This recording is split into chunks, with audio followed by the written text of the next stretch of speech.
There we go. All right, cool. So thanks for joining us today. Our webinar is all about cash flow and ways that you can finance and do rentals and leases and all sorts of stuff on your equipment to make the most of your investment and buying any kind of drone from us. But a lot of our customers that have responded to this webinar series are looking at spraying drones specifically. So we'll have a lot of conversation about that. And I want to introduce all y'all that are joining us either live and on the computer, which it looks like a bunch of you are, and then there are a couple of you have called in as well on the phone. So welcome, regardless of how you're joining. And so I'm Brian Sanders, president of HSE UAV. Just glad to be here with you guys again. Beautiful sunny day here, which is awesome. Helps when you're kind of stuck inside. It's nice out.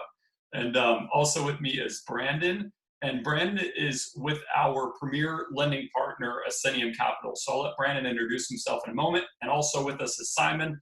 And Simon is our chief technician and here to just answer a lot of the questions that you might have. Again, this webinar, like our other ones, is a focus session specifically about cash flow.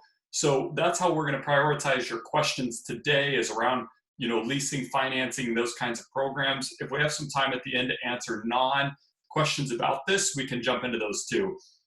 As a reminder, however you've joined us, whether on a computer or on a smart device, at the very bottom of your screen, you'll see an option for a Q&A.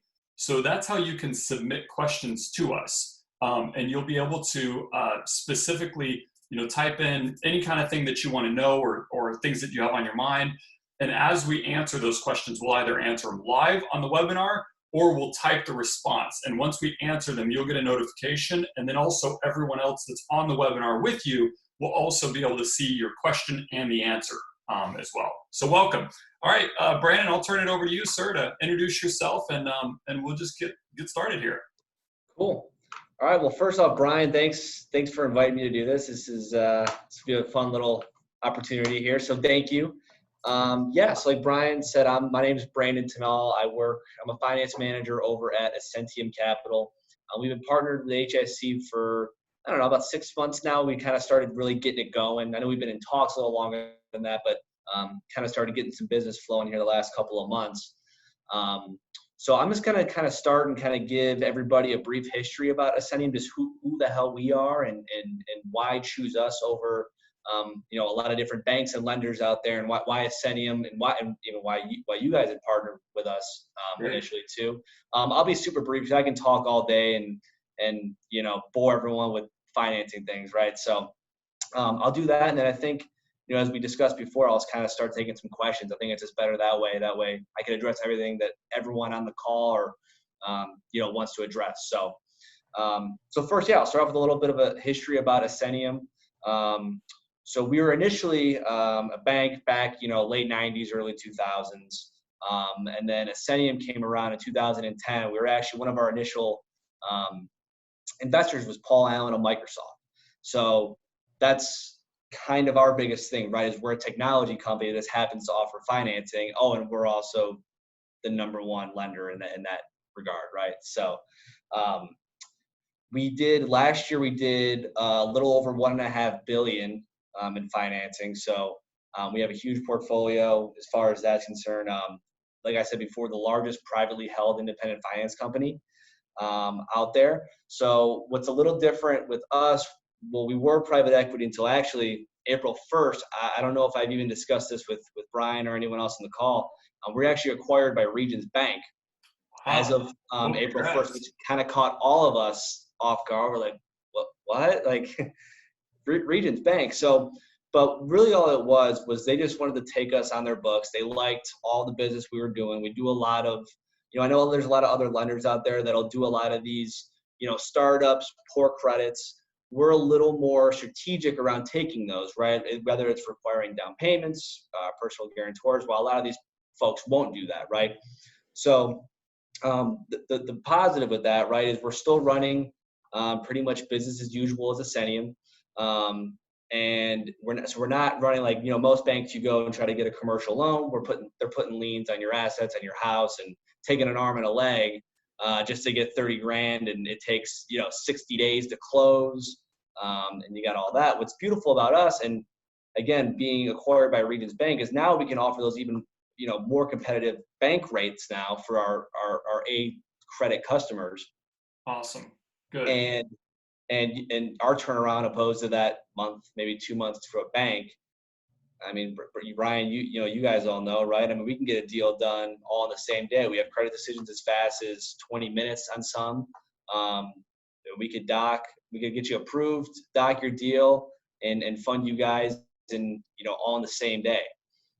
Yeah, that's one of the things that's been so, important to customers, Brandon, right? Is that the ability to say, I want to take advantage of this technology right away, right? And sometimes other kind of lending, and customers always have, of course, a variety of lending options, whether it's their own local bank that they do business with like their checking and savings, or other customers. Maybe they check there and that particular lender doesn't offer, equipment financing, right? Or maybe it would take 60 days or 90 days and they just don't want to mess with that. So that's one of the things that we really appreciate about, our working relationship with you guys. So, well, that's awesome, Brandon. Cool. So let's just jump right in. And we don't have any questions right now from any of our attendees, but I know that some of you guys had submitted those questions before the webinar. So we'll just start crawling through those. And then as a reminder, anyone that's joined us, just welcome, glad to have you. I'm Brian Sanders, and with me here, my partner in crime is Brandon Tunnell with Ascenium Capital. And as a reminder, if you have questions that you want us to address today on the webinar, use the Q&A button at the bottom of your Zoom, whether that's on a smartphone or a computer. You'll see Q&A, type your question in there, and Brandon and I on the team will tackle it. So cool. Joy, welcome, by the way. Hi, thanks. Yeah, totally. Will you start bringing up some of those questions that people submitted ahead of time, and Brandon and I can get those started? Yeah, definitely. So we have two that kind of go hand in hand, so I'll read both of those together. Great. Will this program be available to partners in Southeast Asia? And then another customer asked, can financing be considered for companies outside USA? And if at all possible, what terms could be expected?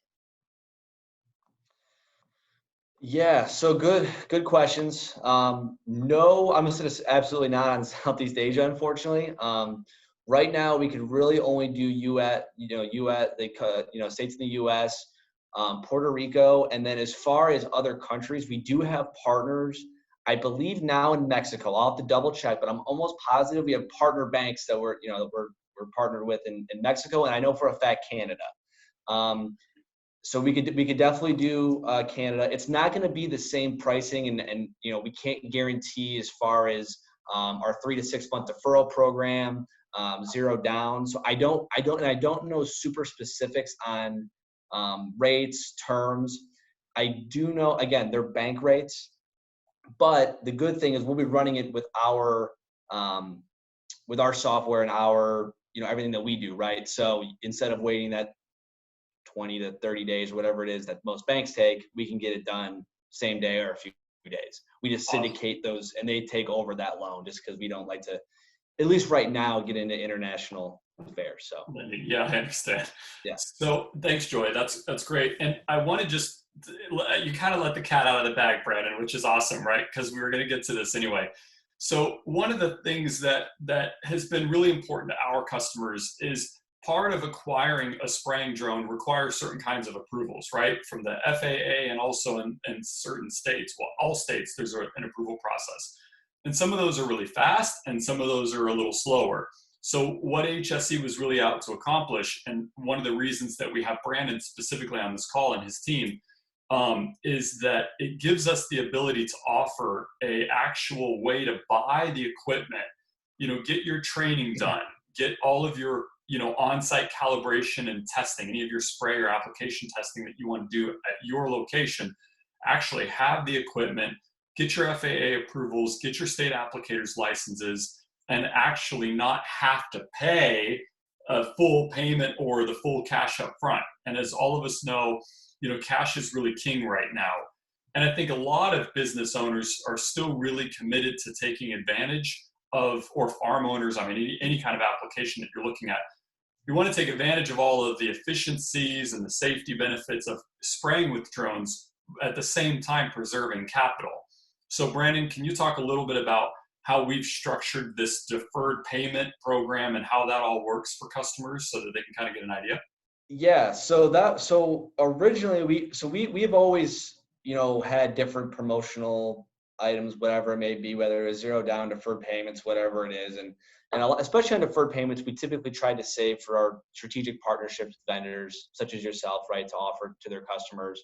And typically we would only really get it done on A, sometimes B credits. Now with everything going on, especially right, with COVID-19 and a lot of economic uncertainty, there's still people out there that are still trying to acquire equipment and, whether it's drones or really any other capital equipment, right? And still trying to make a living and make money. So on all approvals that we're doing in-house, so really all that means is minimum 650 FICO, 2 years in business. We can get you up to 6 months deferred payments. I say up to because it's not always that there's a couple, quirks in the credit sometimes that we might get 3 months deferred payments, right? Sure. Like you said, Brian, and that's the biggest thing, right? So you want to acquire this equipment, but you still got to do your training, you got to get all your licensing done. Well, you can acquire your equipment today, get you approved for zero down, so you'll pay our one-time documentation fee, which is a flat $295, which actually could be financed into your loan amount, right? So that adds an extra $4 a month to your payment. And then for the next 3 to 6 months, we can defer your payments for only $29 a month. So we have to legally charge some sort of touch payment, and you could choose either $29 a month or $99 a month. If you choose the $99 a month, it'll make your, the rest of your term payments slightly lower. But legally, right, we have to make those touch payments just to make the contract legally binding. Got it. So cool.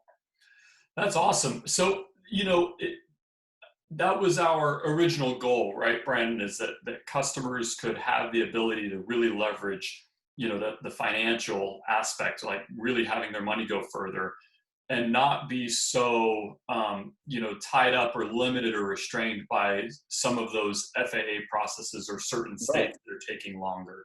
Well, right. I mean, say, right, you get, it takes a month to get, your licensing and whatever, you can start using your drone, but you don't have payments till Thanksgiving. I mean, think about the cash you can generate until Thanksgiving, and you don't owe any, you owe 2 accounts on Netflix payment, right? Right. Like you owe Which a couple I know cups we're of all coffee. using a lot of right now. So. Right? Yeah. So yeah, ditch Hulu and Netflix, get out there and start making some money, right? And you're good. You make your payments. It's perfect.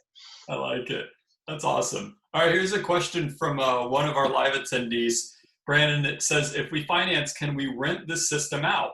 I know some finance companies do not allow renting systems if you financed it to purchase it. Yeah, no. Well, it depends what the use would be for, right? So, as far as if you were renting it, like they had, for like an extended period of time, or like if you owned, I'm trying to think of an example, because drones are a little tricky. So like, for example, right, I mean, I don't know if this would be the same thing, and you let me know, because I don't know the industry, obviously, as much as you guys. But so I work with, well, not me directly, but our company works a lot with like inflatable vendors, right? Like people that produce inflatables, like bouncy houses and those kind of things. Yeah. Right, so we could finance inventory for rental companies, right, that rent those out to like birthday parties or whatever. So is that kind of what they're asking then, or? I would assume so. And he might, this particular attendee might be able to fill us in. If you'd like to go ahead and just kind of say a little more about what you're looking for, Arthur, you can type in another question. But typically what it might look like, Brandon, is that a company buys drones and then rents them out, right? So that there's another applicator down the road or another farmer that wants to use the equipment and they can rent it out in that way. So we'll see what he responds with, but That's the case, typically not. I would stand to say probably not on that. Okay. There's very, very few cases we can. I can double check with senior management. I can let you guys know for sure. But I'm leaning very far towards probably not. Okay. But all right, got it. Yeah, he's saying he's thinking about renting it out to others, so that people that are using other kinds of applications other than what he's buying the drone for can take advantage of having the vehicle, right? So, can you chase that up the line and let us know? Yeah, for sure. Cool. So I get off this call, I'll ask, and even, well, I shouldn't even say that publicly, but sometimes on some of those things, right? Just, Yeah, that's right. right. We know nothing. That's right. Yeah. What? I didn't know. Cool. Okay, great. That's a great question, Arthur. Thanks for asking that. And then let me see if we've got any other questions from our live audience here. We should have some like game show music, right? Like some ridiculous. Simon, can you find some kind of ridiculous webinar game show music that's like, next up from North Carolina is. Right. I need one of those long microphones. Yeah. Cord on it. That's right. Perfect. All right, cool. So as a reminder to our attendees, just click on that Q&A at the bottom to submit your questions so that we can tackle those for you today. Brandon, I'm sure it'll come up at some point, and I know that every person's credit situation is different, but can you give us some kind of ballparks of terms and rates and maybe what we'll see in the world of like a monthly payment so people can kind of start, getting their heads around what that would look like? Yeah. So the way our contracts are structured, right? You guys have seen, or Brian, I know you've seen copies of our contracts. They're structured as used contracts, right? So it's not like your typical bank loan, like a mortgage or a car loan where it's amortized over a certain amount of time, right? So say, for example, you have a 36-month term, you have 36 payments at this. We don't list an APR.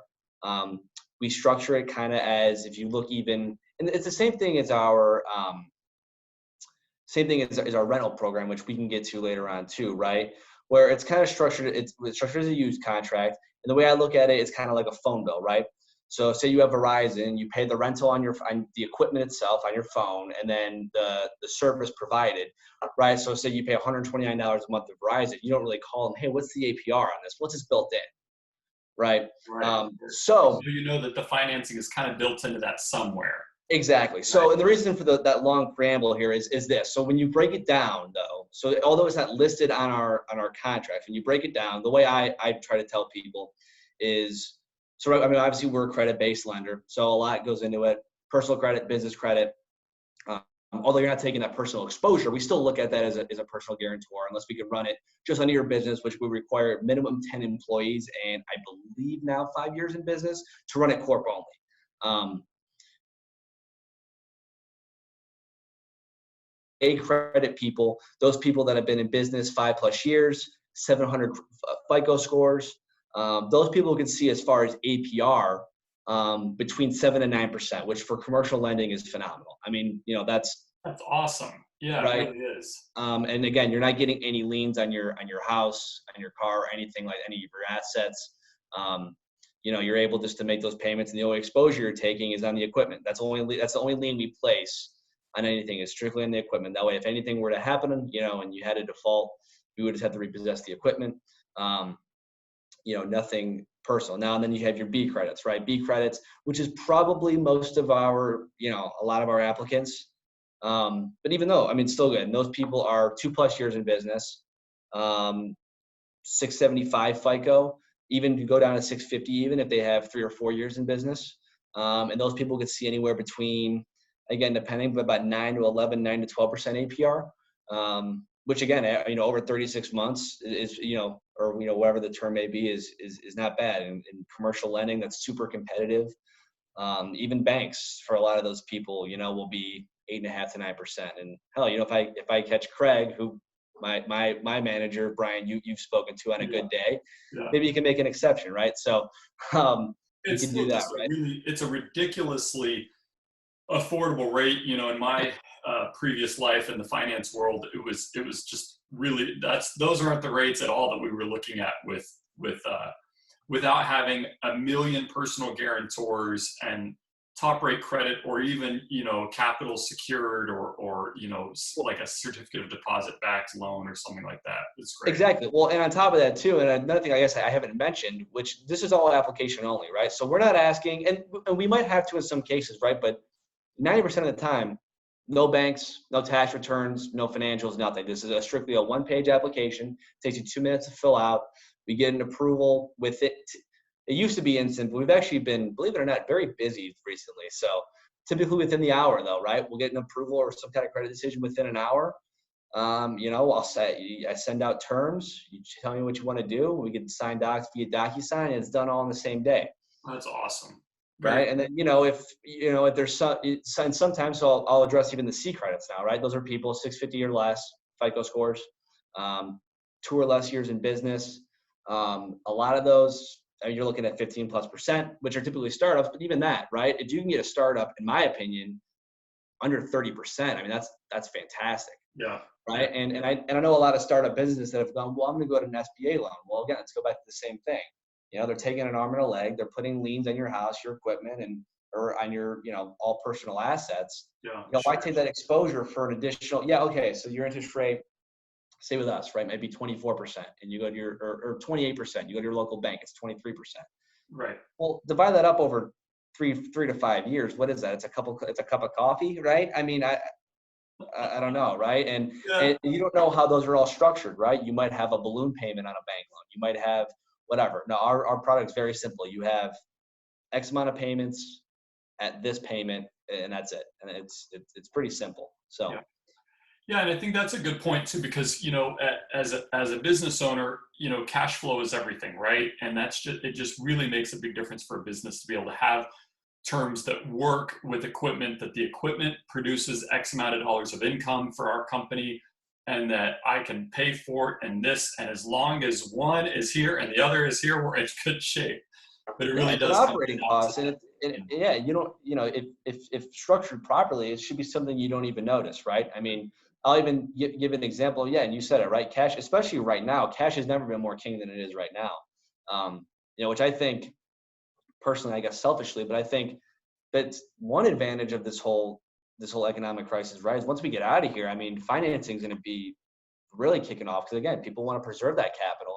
And I'll even give you an example. I'm working on a deal right now for a gentleman that wants a new truck and trailer, right? And he's like, oh, I'm going to pay, I want to pay cash, or it costs 30 grand. I want to put 20 grand down. Well, why? Just if you're liquid already and you have the cash, why not hold on to that cash?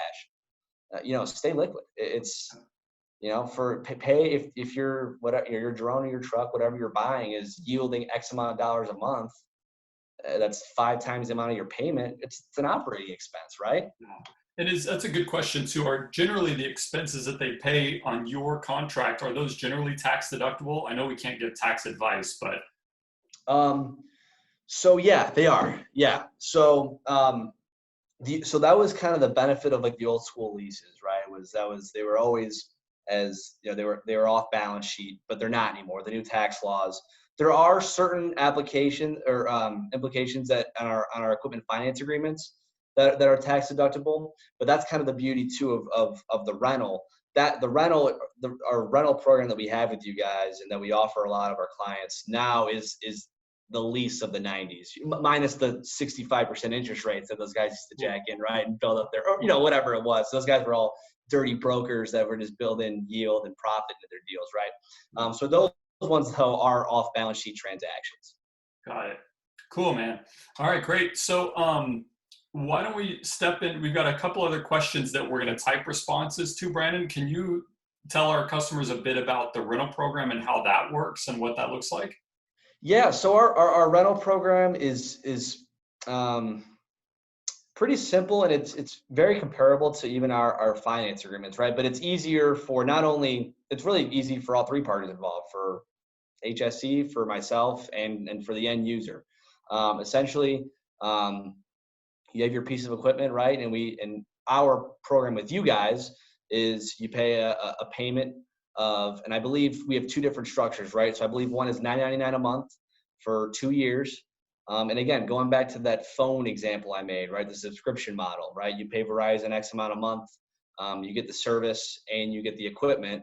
Same thing here, right? Like you guys will provide any updates on the equipment, any training, all that involved, right? And then at the end of, say, those 2 years, again, going back to the phone contract, say you have an iPhone 8 and your 2-year contract is up with Verizon or whoever you may use.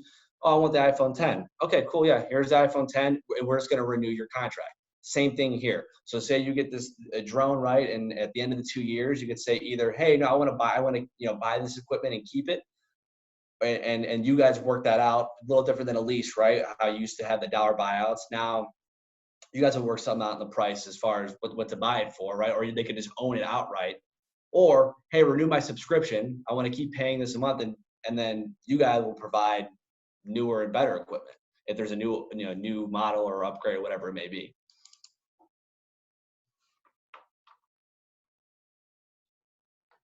All right, cool. Very cool. So another question that we've got for you, sir, is we go back. Let's see. What's the upper limit, Brandon, on the amount of money that Ascenium will finance?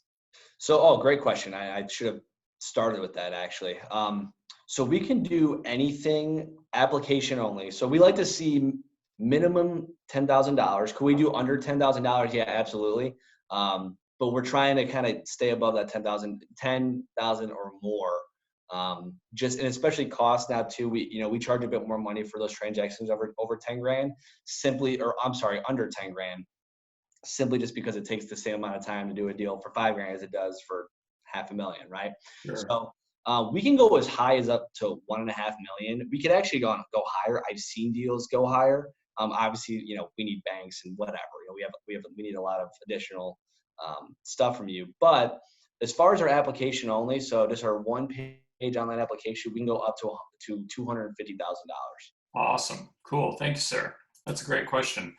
Let's see here. And also, not to interrupt too, but so saying, this is obviously for the end users, right? So say, you talk to Brian or someone at HSE and you need a drone and, oh, hey, you know what? I need some other equipment too. Yeah, great. We can work with as many vendors as you want. Typically, when you're approved, minimum we get you approved up to $150,000, and so you can use that for whether it's an additional drone, you need more drones, you need more equipment from you guys, or any other, you need a new truck, or you need, I don't know, a new sign, whatever it is, we can take care of. So awesome. And then Brandon, is there a certain percentage of the total financed amount that can be allocated towards services like FAA processing, training? Or, is it based, so say that the drone costs, I don't know, $10,000, yeah, right? And that there's $2,000 for this and $1,000 for something else. Yeah. Is there a certain kind of percentage you're looking at there? Yeah, good question. So yeah, we can cover up to 40% of soft costs. So 40% of the total amount, right? So yeah, if you have your drone's 10 grand or whatever it is, we can cover up to $4,000 of soft costs. So that's shipping, taxes, whatever it may be. Awesome. Cool. I'm going to jump back to a question online here. I know Joy's responding to the ones that are submitting live with us as well. This person says, let me look here. We talked about the outside of the United States. Oh, I guess to clarify that, Brandon, so if someone is coming to us from Canada or from Mexico, would they still go onto our website and submit the application, or would they just call you and you'd connect them with your partners in Canada? You said earlier that we can still use the benefit of you guys' approval processes, right? Yeah. So you could still fill out our application. All that would really do, I'd just get a pretty simple email saying, so-and-so is in Canada or whatever. Do you want to refer over to our partners? And I forget which banks we work with directly, but yeah, I would just essentially just send. So either whatever's easier for the customer, honestly, right? If they're on your website and they just want to fill out an application because it's right on there, right? They can do that. Or if you're talking to them on the phone, hey, like, I'm located in Canada. Do you guys do Canadian financing? Yeah, our partner, Ascenium Capital, has other syndicate partners in Canada. I can direct you over to Brandon. He'd love to help you out, whatever. So, and I can send them. I also have a separate application for that Canadian and Mexican bank as well. So awesome. Okay, that's great. Cool, man. Let me see here what else we've got. It looks like a lot of these questions are kind of intermixed with things that have come up already, so I think we're in good shape there. I'm looking here. We've got some other kind of more technical questions that the team's typing responses to as well. Let me see anything else that's coming up here. And I guess one specific question, Brandon, do you guys have anyone in India by any chance that you work with? We do not. Okay. Okay. You might, if you guys have a chance to, it's a really big market for UAVs. So that might be something to put on, you guys' radar, is to look for a financing partner out there. What one of our attendees is saying is that there's not currently a lender that they've been able to find that finances UAVs in India. So Yeah, and I'm sure too, now as being, especially after the acquisition from Regions Bank, I'm sure there'll be a lot more, and it probably won't be anytime soon because we're still kind of going a bit of a transition phase. But I think once we start to kind of go more towards, their like what they want to do, right? I think we'll have a little more access to some international markets. awesome. So Yeah, that was actually I actually asked that question when we first got acquired. Like, hey, like I know we don't want to dip our toes in international markets. I'm not really into it quite yet either, but like I do get questions about it. Like, is that something that as the bank, like, yeah, it's something, every day we're working on finding partners. It's a little harder in the commercial space, right? And simply, unfortunately, it's simply like, okay, well, for financing a piece of equipment in India and customer defaults, I mean, that's kind of a pain to go, repossess that equipment. that's right. And where do we resell it? And just, we're a little lazy. I'm not gonna lie, I'm a little lazy. It's the American way. Oh, Yeah. I'm in so much trouble for saying that. Nah, the guy in India is probably laughing now. All right, so let's see here. Another question came in, and it says, can the drone be used for more than one type of customer? So if I bought the aircraft, right, and I were to work with you, Brandon, on financing, and I said, hey, I want to start out using this drone for real estate, but then later I want to do search and rescue or law enforcement work, could I use that drone for a lot of different types of applications? Yeah, as long as as long as you apply and are approved under your business entity, yeah. I mean, honestly, at what you do after, I mean, kind of going back to the rental thing, like, not listening, right? But yeah, I mean that though, yeah, you could use it for whatever, whatever you want to use it for, you can use it for. Awesome. Cool. And then another question from that same attendee says about the soft costs. If this particular applicant needed to buy things like uniforms, advertising dollars, et cetera, how deep of a dive are you guys going to be looking for to explain all of those soft costs? Or, like, I guess in other words, would it be kind of like a cash out purchase where some of that can go specifically to a cash, or would they need to have some kind of purchase order for all those vendors? Yeah, so as long as we have, we need a purchase order invoice from the vendor, and we just add it on to into our system, and then we can generate payments and everything from there. So, but yeah, and that's actually another good question too. So I know as far as a lot of customers right now need cash, right, and don't really need any equipment. But it's another thing we could offer too. We do have a great working capital program that I personally do not work with. You could still ask me about them, and you could still apply with them or apply for them through me. We have a team out in New Hampshire that actually runs that too. So yeah, any customers out there that need working capital, it's a little additional cash. Like I said before, we can't finance inventory, but if you need additional cash, you need inventory or whatever it may be, or it's a private party sale, right? It's not an approved vendor you need equipment from. You just need the cash in hand. We can do that as well. And those are more short-term loans, right? So those are anywhere where they could be daily payments, monthly payments. And I believe now they go up to 2 years. Okay. That's great, man. Dang, that's really helpful. Yeah. Cool. And then I've got another couple things here. And Brandon, we touched on this earlier, but I just want to make sure that we cover it fully. So this participant's saying, let me see, how is the loan process, like the application, maybe pricing or availability, different for a company-based loan, right? Like an actual company's applying for a loan versus an individual borrower.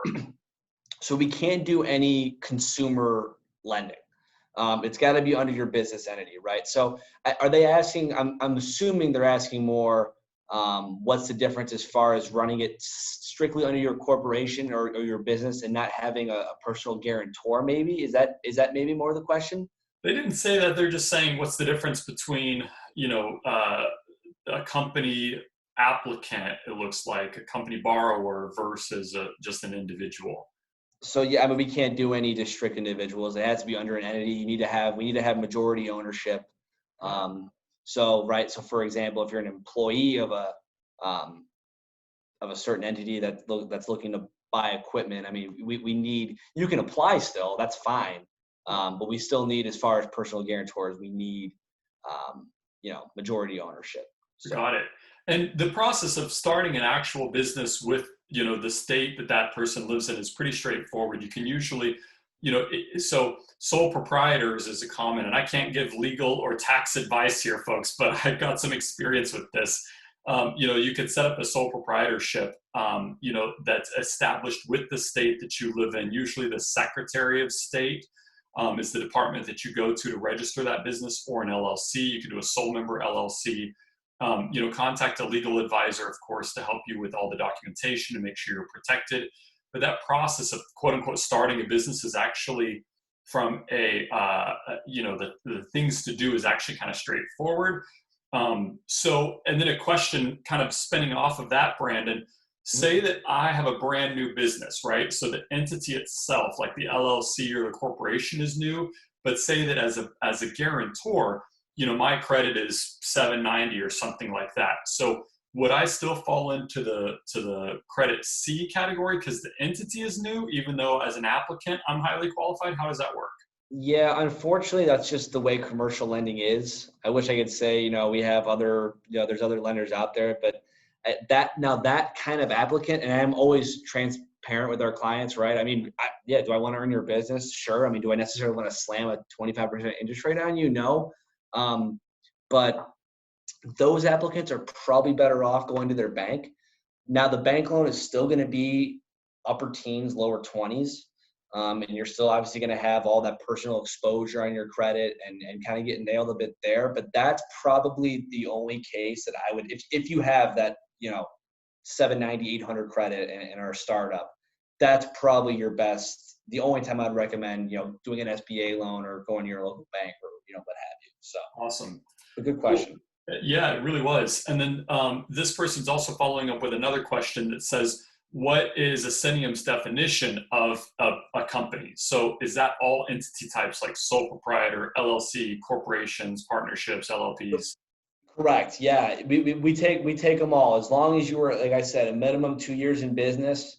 And then, on a personal side, we do look at personal credit. Like I said, 650 FICO. Yeah, you're good to go. We have a home for you. We have a solution somewhere for you. So nice, cool.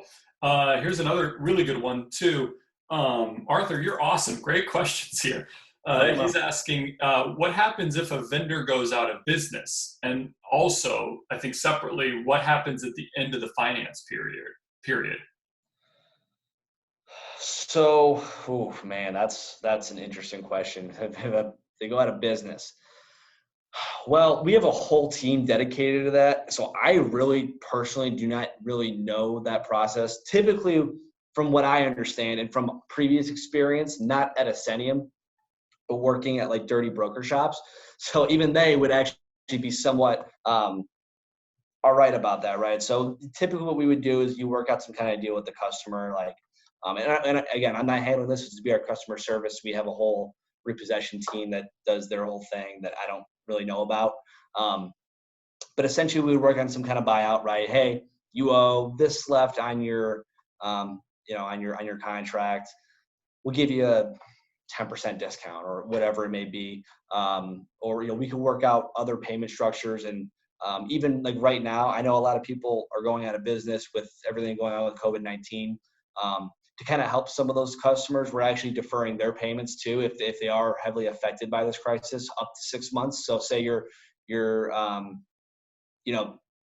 10 months into your contract, you still have 24 months, whatever it is, we're helping delay those payments and extending that term, right? We're not making those payments for you, but we're extending that term.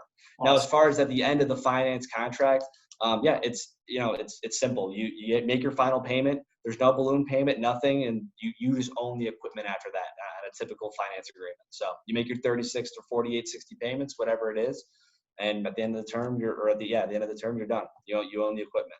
Great, awesome. So just as a reminder to our folks that are joining us live or that are on the phone with us or however you're connected, we just have a couple minutes left of our webinar today. So if you have some questions that we haven't covered yet, make sure to submit those on the Q&A. We'll wrap up in the next 5 minutes or so.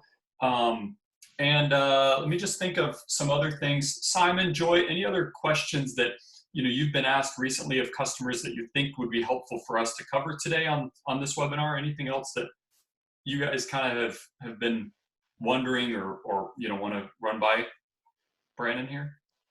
No, except for, besides like everything that can be financed, including the soft costs and everything that can be put in there. It's also like any of our aircraft, whether like with the different applications used for different cameras or different payloads, like all the, if you're spraying or seating or, any of our heavy lifts. We're also a distributor for Unique. So we had customers asking recently if they can finance, $4,000 to $5,000, like smaller amounts for, smaller aircraft such as cameras, and just kind of wanted to let everybody know again that it's for our entire product line, any of our aircraft and equipment. So it's pretty great option to have. Brandon's been really helpful too. Thank you. Awesome. Yeah. Cool. Simon, how about for you, bud? I think we covered just about everything. I'm sure there's people out there that have questions that, I don't know if this, we might have a webinar specific for this, but questions related to how to price their services. For example, pricing their work for aerial spraying, for example, per acre. But I think maybe that's something that we should do a separate webinar for. Yeah. It's going to take a lot of time to answer. Yeah, and actually we were kind of considering that too. We'd love to hear y'all's feedback on what you guys want to hear as far as content and upcoming topics for our webinars, like what y'all talk about. So Simon and I were discussing kind of like how to start your business and your business operations. Yeah, what our clients are charging. We'll see if we can get a couple customers on the phone that are out there doing it already, and yeah, that'd be great. And then I just saw we had a couple other questions. Oh, Brandon, this one's for you. Besides the one-page application, what other documentation is needed to secure the loan? Do you need copies of LLC paperwork, business license, etc.? Yeah, good question, but yeah, typically not, unless we can't find you registered on your state Secretary of State website, which that's honestly, that's what I use as a prelim. I'm not an underwriter. Our underwriters have different software and things that they use, but as long as you're a registered entity and you're 2 years in business, very rarely, unless there's something kind of quirky and we can't find proof of ownership maybe, so we might ask for something with that. But other than that, I would say, especially in that range, that transaction range of like 10 to like 50 grand, typically we don't need anything else unless, again, there's just something quirky that we can't find, or there's something a little sketchy about the company that's applying maybe. But yeah, other than that, yeah, no, typically I'd say 75% of the time in that wheelhouse, you have just our one-page application, and then our documents that you sign is a one-page DocuSign document that takes literally 2 seconds to sign. You click in 2 spots, read over the the fine print. It's 1 page, and boom. The second we get that email back, we pay you guys. So. Awesome. Cool. All right. I'm going to go ahead and get all of our folks your contact information here. And I thought that would be easier than what's happening here. But a couple things. So one, if you're going to our website, hse-uav.com, and then over the section that says Learn, there's an area where you can actually click on Leasing and Financing. That's one way to get to the application. Also, Brandon's phone number and contact information is on there. I'm working on pulling that up for us now as well. I don't know why it's not on here, my little screen share thing. Let's see, I think I have an idea. Hang on, folks. Okay, it's a little blurry, but this will work. All right, so here is Brandon's contact information in the middle section here. So his phone number is 713-634-4802. I'll read that again in case you're on the phone and can't see what we're sharing. So again, 713-634-4802. And Brandon, would you generally prefer that people, call you or submit the application first? Like, what's the way that allows you to most accurately answer questions for people?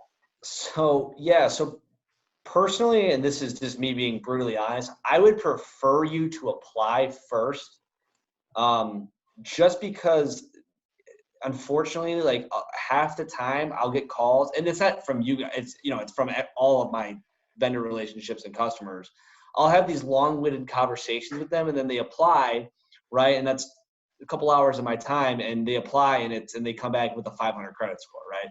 So, and they'll, oh no, my credit's good, right? So I personally, I mean, if you have an urgent question and there's something, right, maybe shoot me an email first, because I am, even with everything going on, I still remain relatively busy, and I got a lot of other things going on too. Shoot me an email, and then I'd love to give you a call once I have a few minutes. But yeah, I would say if you could apply first. Again, it takes 2 seconds to apply.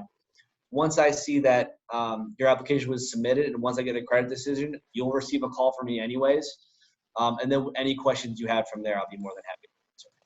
Awesome. Cool.